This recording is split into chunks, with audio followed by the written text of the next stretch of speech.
What is up? What is going on, everybody? It has been a minute. It feels like it at least, but I am back with another Seattle Mariners video. Today's video, I'm going to talk about 5 potential free agent signings that I could see the Mariners make in the offseason. Before I get started, do me a favor, hit the like button, hit that subscribe button. If you're new, I'm on the road to 2,500 subs, helps me out tremendously. And the like button obviously helps out tremendously. It's a free way to support the channel, gets the video out to more people, lets YouTube know you like the video so others may enjoy it as well. So thank you to everybody that does that on the videos. I appreciate you. A couple disclaimers, and I swear we'll get into the list because that's what you clicked on for. But there's no Shohei Ohtani on this list because, yeah, go get Shohei. I would love for the Mariners to have Shohei Ohtani. I am on record. I support the Mariners signing Shohei Ohtani. It's an obvious one. It's going to be a lot of competition for Shohei Ohtani. I do think the Mariners will be in the competition. I do think they will reach out and try to be involved. To what extent, I don't know. But that's just kind of an obvious one. Like, this is all take away Shohei and what are we looking for here? So, yeah, I'm on board. Go get me Shohei Ohtani. But he's not on this list just because it's almost so obvious that, of course, I would love the best player in baseball to be a Seattle Mariner next season. I also didn't put Blake Snell on this list. That's the other big name free agent.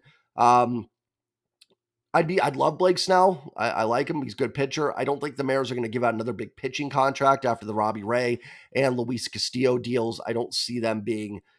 I think if they get a pitcher, it's going to be more for a trade. Not a great free agent market, ladies and gentlemen. It is not. These are not.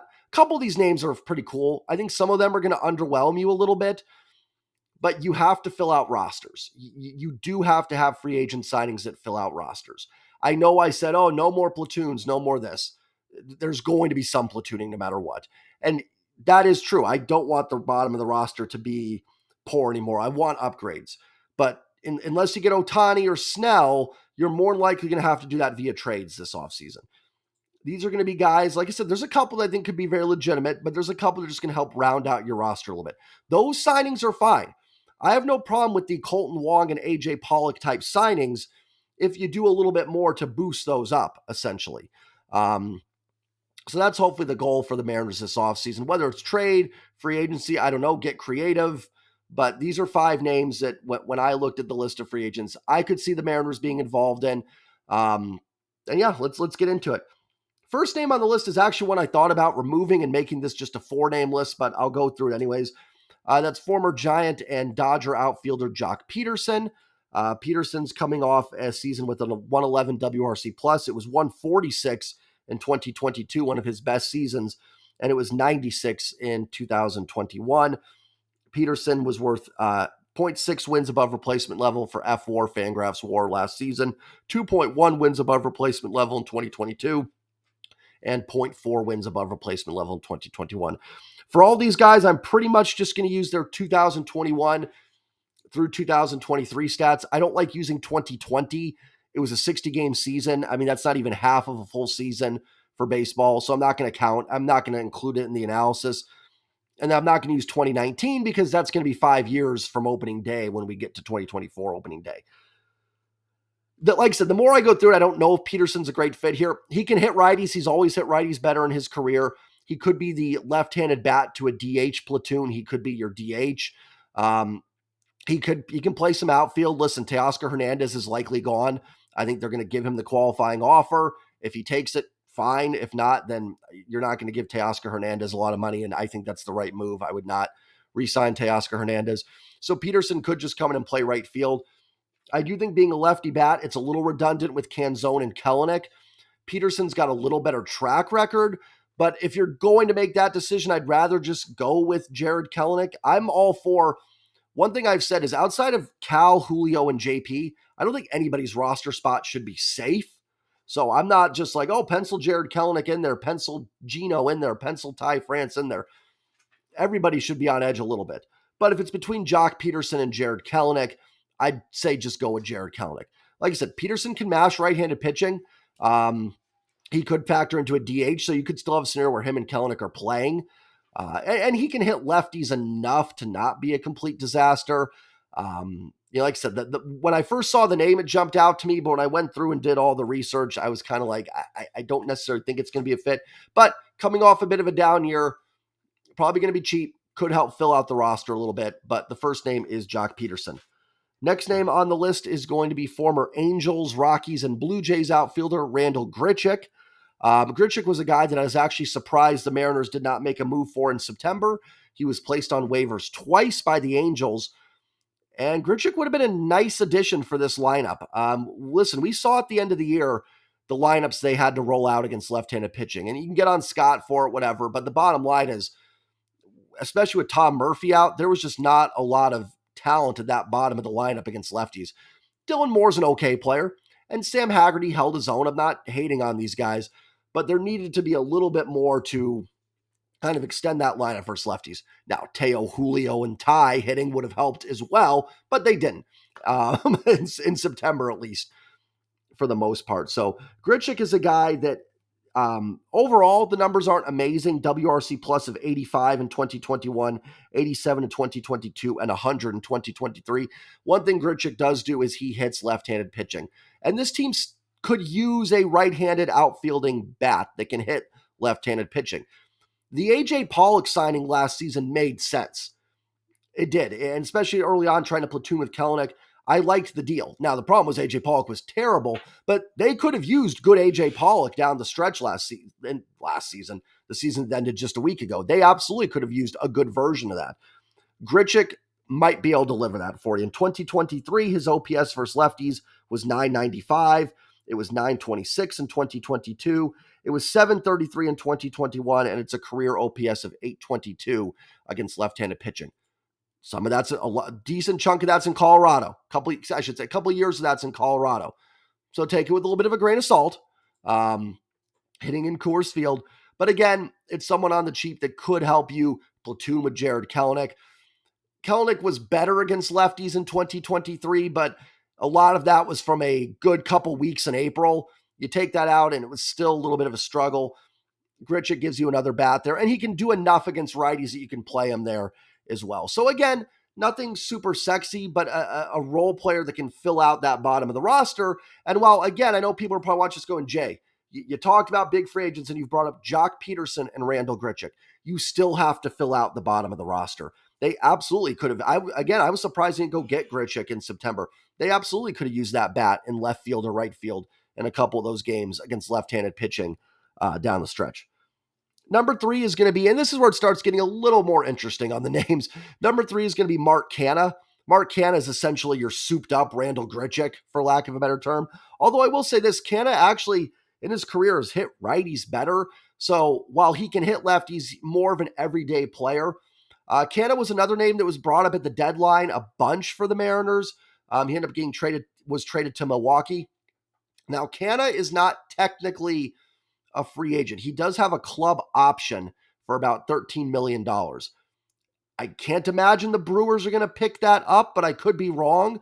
So there's a chance Canha doesn't even hit free agency. But guys, the list of free agents is not great. So I had to add some guys that may eventually get there. Canha in 2021 had a 116 WRC plus. He was worth 3 wins above replacement level. 2022, he had a 126 WRC plus.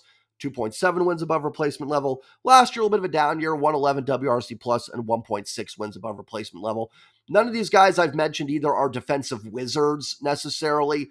They're all guys at average defense, I would say, probably at best from all 3 of them. Canha last year did OPS 826 against lefties, 733 the year before, and 726 in 2021.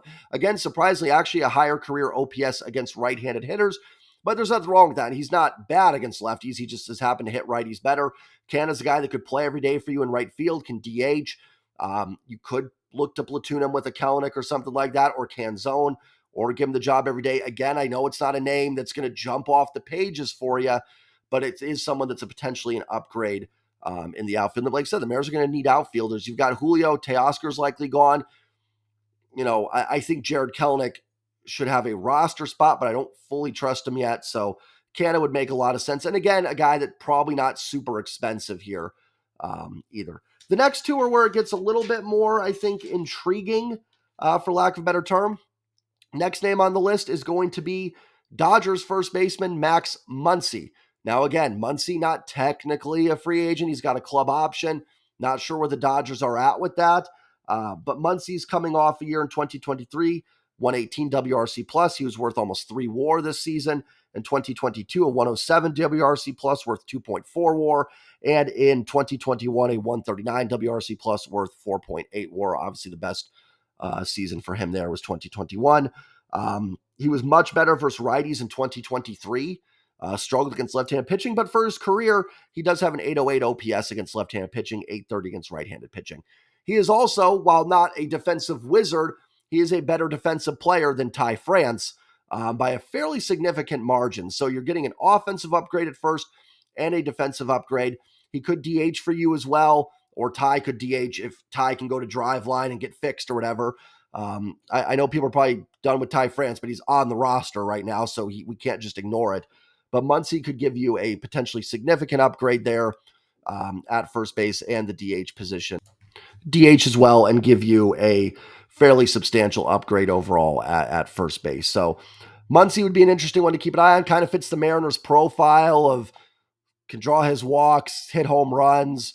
It would certainly be a name I think Jerry and Justin would be interested in. And it would be, I don't want to call Muncy a huge name free agency, but it would be a fairly significant upgrade from what we've seen them go after in free agency in the past. And just to give you an example, I talked about Muncy. I went over his WAR, 2.9 last year.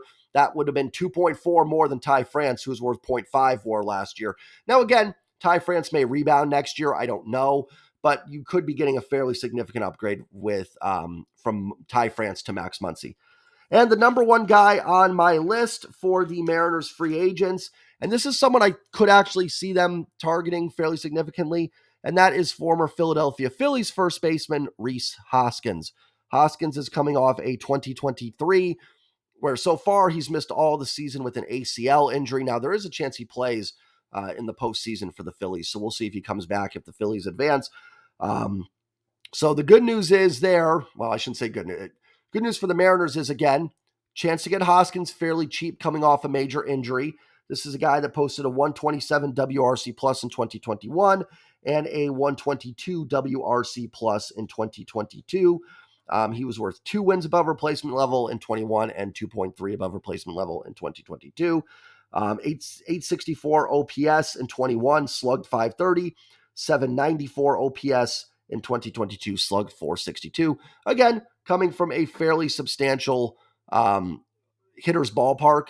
So take that with a grain of salt coming over. But again, see what they want to do with Ty France. See if that's somewhere they're looking to move on from. Hoskins is someone that's going to be available that could fill in there. And you could get a fairly substantial bounce back from someone that you could put in the middle of the order around Julio. He could also DH for you if that's a role you need. I would assume. Actually, Hoskins didn't rate out very good defensively either when I looked it up, but younger, a little more maybe athletic than Ty France. But someone like I said, if the ACL's bottom, you could put him in the DH role as well. So I get these aren't necessarily, like I said, the sexiest 5 names alive that you could go get. Guys, the free agency list does not have a lot of big time names on it. There's a lot of roster filler. Free agency, unless, like I said, unless you get Ohtani, is going to have to be some filler guys, or hoping you get bounce backs from Rhys Hoskins and maybe even a little bounce back from a Max Muncy. Out of the names I mentioned there, I think Canha, Muncy, and Hoskins would be the ones I'm most interested in. I think they could be legitimate difference makers. And listen, this was a Mariners team that won 88 games last year. They don't, while I do want them to go spend and get some guys to put them over the top, just imagine if you got that 2.9 WAR from Max Muncy at first base over Ty France. That probably gets you to 90, 91 wins. It may win you the division, possibly. So hopefully the Mariners are a little bit more active. I do think there are some guys here, like I said, in free agency that can help. I think you got to get creative in some trades as well. And I will go over some possible trade candidates once we get done with the season and some names start emerging. I'll look at some possible trades they can make.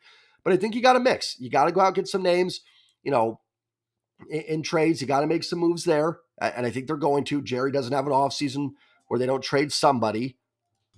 So Jerry's going to have to make some sort of trade likely in the offseason. And then hopefully you can use free agency to supplement the roster. And I get it. Again, I get some of the frustration because it feels like that's what they've done in the past here. One, hopefully you get better free production from some of these lower level free agents. But I also think guys like Rhys Hoskins and Max Muncy can be legitimate difference makers. Those are guys that you could bring in here. I mean, you could technically bring in both. One could DH, one could play first base, and you can make that work. I do know there's some Japanese free agents that are being posted that are going to come over as well. I haven't dove into them as much either. So that's another avenue the Mariners could look. I know there's a few guys coming over that could potentially be guys that could help this roster as well. So that's maybe something I'll dive into as well. But as far as MLB free agents go, these were 5 names that caught my eye that I think the Mariners could be interested in. Some certainly more exciting than others, but all guys, maybe outside of Pederson to an extent that I think would elevate this roster and hopefully get over the top. Remember to like, comment, subscribe. I will see you guys all for more off-season content for the Mariners as I try and make a video at least once a week talking about something for this team. As more news comes out, I will make more videos as well. So have a great day, everybody, and I will talk to you all next time. Go Mariners. Peace.